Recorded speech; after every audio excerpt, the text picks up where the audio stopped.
আগে আপনারা স্ক্রিনে ভিডিওটা দেখুন। এই ভিডিওটা হলো একটা ট্রেনের নামটা আমি বলছি না, এবং যে ভিডিওটা শ্যুট করেছে তার কথাও বলছি না। আপনাদের এর আগে আমি অনেকবার বলেছি যে চা খাওয়া বন্ধ করুন, সেটা হেলথের পক্ষে মোটেও খারাপ, কিন্তু আপনারা কথা শোনেননি। এবং ট্রেনের মধ্যে আপনারা প্রচুর চা খান এবং তার কিন্তু পরিণাম হলো দেখতেই পাচ্ছেন।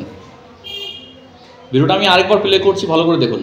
অনেকে হয়তো ফার্স্টে বুঝতে পারেননি যে টয়লেট করার যে ফ্ল্যাশটা, সেটা দিয়ে কিন্তু চায়ের জলটা বানানো হচ্ছে।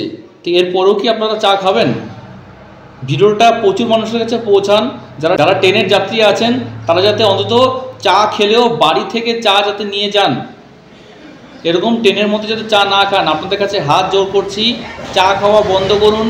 চায়ের মধ্যে এমন কিছু কেমিক্যাল আছে যেটা আপনার লিভারের জন্য, হার্টের জন্য খুবই খারাপ। ভিডিওটা শেয়ার করুন, আপনাদের সবার কাছে রিকোয়েস্ট।